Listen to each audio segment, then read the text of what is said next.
Everybody, this is Damian Touye. I'm here with one of my colleagues, Pat Anderson, and we were just having a conversation in the office about something that we're hearing a lot about. And I said, hey, let's share this on video so that we can answer some questions.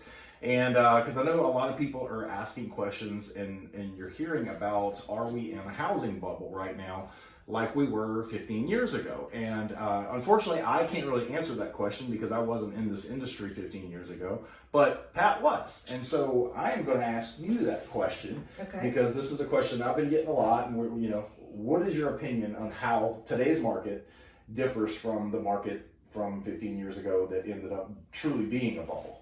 It truly was. And I think the major difference is that 15 years ago was right about 2006, the year after Hurricane Katrina. Okay. It was insane here in our region. I don't know about the rest of the country, but what you had was, at first, a lot of inventory. Okay. Then people... So heavy buyer's market before Katrina? Heavy, very heavy. Not like we're experiencing now. Zero. Okay, because we have no inventory right now still. No, we don't. Okay.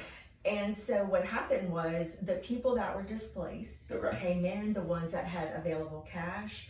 I mean, they were scooping up houses totally.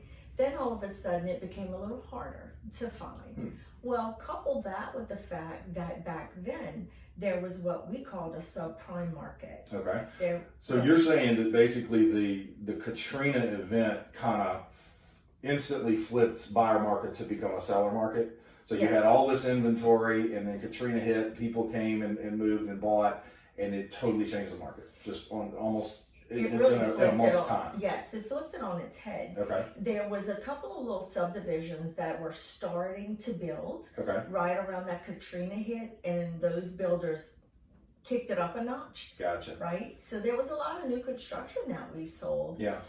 Unfortunately, the subprime market consisted of lenders that are no longer in business, that were granting loans and approving people with a 580 credit score and an income to debt ratio through the roof. 580. So you heard that right. A 580 credit score.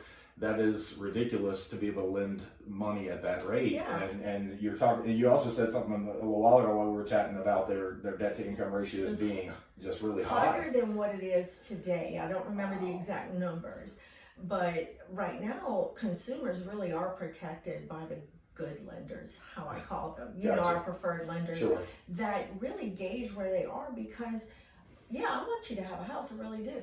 But I don't want you to call me in a year because you can't afford it, which happened to many families in 2006 because of that. So you were selling these houses in 2005, and then a year later they were in foreclosure in 2006. Many. I had 6 or 7 clients myself. That, and I do have to say, I'm no, saint or anything, but I did have a lot of concern for my people. And some were strangers to me, but there's their numbers, and I would ask them, how are you going to afford this? Just for concern for the client, because that's obviously something you're worried about. I did, because several of them were very young couples, and sure enough, here they come. Wow. And so then you had a whole lot more inventory because you had short sales and foreclosures. So the inventory was up prior to Katrina. Yes. Instantly went down with Katrina. And again, we're talking here locally. It's supply and demand. Yeah, supply. The demand went up through because of Katrina, and then after a lot of these people bought, you started seeing the supply going back up. You did. The demand went back down, so the supply went back up, and that's when we saw a lot of those foreclosures and things. You really did, and you saw a lot of families that really didn't have a lot of equity. I can remember 2 closings where they barely walked out with anything. Oh wow! Less than $100. So let's compare that to now. Yes. Okay, so we've been in a little bit of a decrease in inventory now for a few years. It's to say the least. It's gotten a little worse, as probably a lot of you have heard or a lot of you know. But what is the difference between what we're dealing with now and why we're not going to see I'm not saying we're not going to see an uptick in some inventory, because I do think we have interest rates that are rising and some other factors. But what is going to keep that rapid spike back up in inventory? What's going to keep that away? In my view, yes, is the lending is smarter now. Okay. It's harder. I say it's harder to qualify for a loan, and that may not be the right term, because the threshold now is protected a little bit more. The risk level in which lenders Yes. are willing to absorb. Yes. So when a buyer does get approved for a loan, now the race is on, right? You Right. gotta find that house. And I do feel like we are still going to see a lack of inventory. This is just my personal belief. I have no scientific measure for it. But you do see a little bit more of houses maybe not going off the market in 17 seconds. Right. Right? And hopefully. Like they were most of the year, last year and into this year at the beginning. Yes. And look, don't get me wrong. When your client wins that multiple offer, it's all good. Yeah.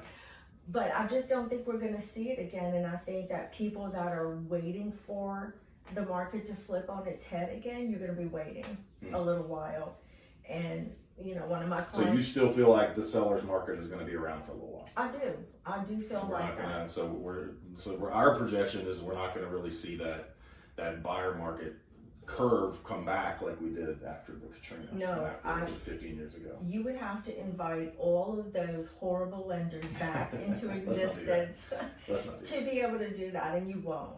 Gotcha. So it's a little tough right now. Yep. But you know, there's inventory to be had. You got to be smart about it. Absolutely. You got to protect your budget, and you know, maybe the answer is to some people, let's look at this a smart way, which to me is why it's important to deal with an experienced agent that can understand and guide you, whether it's what you really want to hear or not. Awesome.